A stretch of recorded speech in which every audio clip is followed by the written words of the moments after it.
Hi guys, कल आप लोग का होम साइंस का एग्जाम होने वाला है और आपके होम साइंस के एग्जाम में क्या पूछा जाएगा, एग्जाम्स में क्या चीजें पढ़ना है, क्या इंपॉर्टेंट है, ये सारा कुछ बताने वाला है।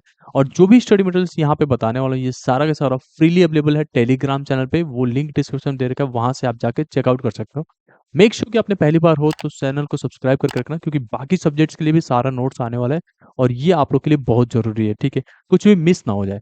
तो बाइफिकेशंस तो आप लोग को होम साइंस को ऑलरेडी पता है, यहाँ पे टाइम वेस्ट नहीं करेंगे। आप लोग को केवल पब्लिक सेक्शन वाला ही पढ़ना था और आप लोगों ने पढ़ा भी होगा। तो लेसन 2, लेसन 5, लेसन 6, लेसन 9 ऐसे करके सारा कुछ पढ़ना है। इधर का ये सब कुछ छोड़ देना था आपको, ठीक है।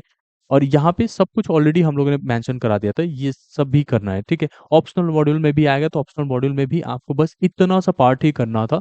बट ये तो हो गया। सैम्पल क्वेश्चन पेपर कुछ इस तरीके का होगा जो आप लोग को यहाँ पे दिखेगा। देखो, 43 क्वेश्चंस रहेंगे टोटल यहाँ पे। 43 क्वेश्चंस रहेंगे, उसके बाद से जो 40 मार्क्स का आप लोग को 1 1 मार्क्स के क्वेश्चन दिखेंगे। उसके बाद से आपके बाकी जाएंगे short answer type of questions, जो 3 3 मार्क्स के होते हैं, 5 5 मार्क्स में होते हैं। ये सब चीजें देखने को मिलेगा और बहुत ही सिंपल क्वेश्चन होता है। और इस चीज को आराम से प्रिपेयर करने के लिए हम लोगों ने आप लोग के लिए बनाया है इंपॉर्टेंट क्वेश्चंस की लिस्ट। अब यहाँ पे आप देखोगे ना, तो सारे चैप्टर जो भी इंपॉर्टेंट, जैसे चैप्टर 2 आ रहा है एग्जाम्स में, इसके मिलेंगे। फिर आप नीचे आओगे, आपका जो है अगला चैप्टर, चैप्टर 5 है, वो आएगा। फिर आगे आओगे चैप्टर 6, एक एक लाइन का है, बहुत ही इजी लैंग्वेज में सारा कुछ मेंशन कराया गया है, लिखाया गया है। आप लोग का इंपॉर्टेंट क्वेश्चंस भी है, सॉल्यूशंस भी है। इसे पढ़ लेते हो तो आराम से हो जाएगा। एंड साथ में बुक्स बहुत ही इंपॉर्टेंट है। बुक्स से ही आप लोग का जो है इंटरनल क्वेश्चंस बनते हैं, जो एक एक नंबर के क्वेश्चंस बनते हैं।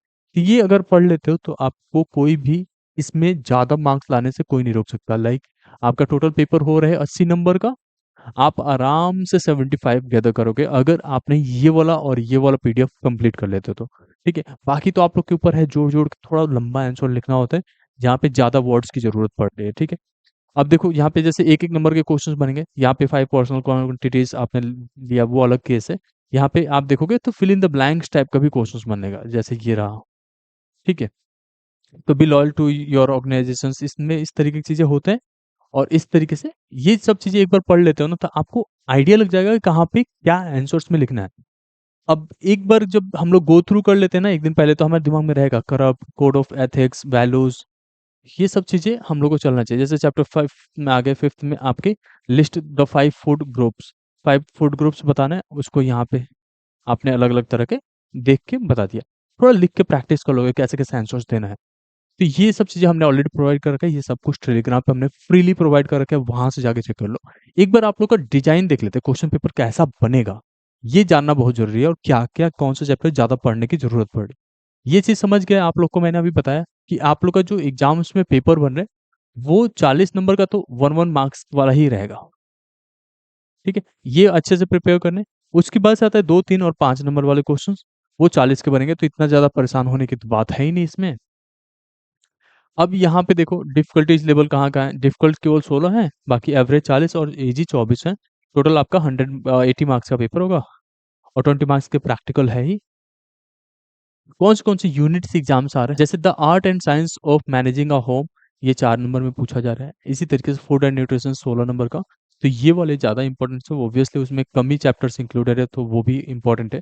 तो सबको आप आराम से कर सकते हो, जो आपको ज्यादा अच्छा लगता है पढ़ने में वो कर सकते हो। जैसे यहाँ पे टेक्सटाइल एंड क्लोथिंग हो गया, ह्यूमन डेवलपमेंट हो गया, रिसोर्स मैनेजमेंट हो गया, इन सब के ग्रुप्स को पढ़ लोगे। उसके बाद से ऑप्शनल मॉड्यूल्स को भी चेक करना है, जो 3 4 चैप्टर्स मैंने दिखाया था वो भी करना पड़ेगा। जैसे यहाँ पे आपको बाइफिकेशन में दिखा देता हूँ एक बार और, ये वाला पार्ट, ये जो है the design, colour and embroidery stitches, इस तरीके से ये सारा कुछ आपको पढ़ लेना है। बाकी तो कुछ है नहीं आपको बताने के लिए। इसी में आप चैप्टर बुक्स के ये क्वेश्चन पेपर जो सैंपल दिखाया गया था, इसमें आप नीचे आओगे तो ये एक एक नंबर के क्वेश्चन तो समझ में आ गए, जो आपको एमसीक्यूज बेस्ड आएगा।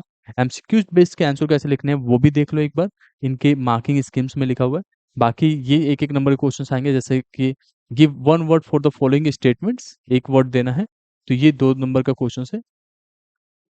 सिंपलर वे में आपको मैचिंग आ गया, देन ऑप्शनल मॉड्यूल आ गया, एंड देन अब हम लोग बाहर आ जाते हैं इससे आपके मार्किंग स्कीम्स को समझने के लिए। ठीक है, अब यहाँ पे क्वेश्चन नंबर 1 था, उसका आंसर अगर बी सही है तो आपको बी पे क्लिक करना है और उसके आगे जो भी उसका लिखा हुआ है वो लिख दो। जैसे कि ये बी अगर सी गलती से पढ़ा जाता है तो कम से कम आपका मार्क्स ना कट जाए, ठीक है? इसलिए हम लोग ये लिख देते हैं कि टीचर्स को कन्फर्म हो जाए कि क्या चीज़ हम लोग बात करने वाले हैं। इस तरीके से आप बाकी देखते जाओगे, ठीक है? ऑप्शनल मॉड्यूल के कुछ क्वेश्चंस के आंसर 1-1 नंबर के, वो भी दिया हुआ है। ऑप्शनल मॉड्यूल बी वाले में से दिया गया है, ठीक है? एंड देन ट्रू और फॉल्स हो गया, मैचिंग हो गया, इस तरीके से आपको बता देना है, जैसे ट्रू और फॉल्स हो गया।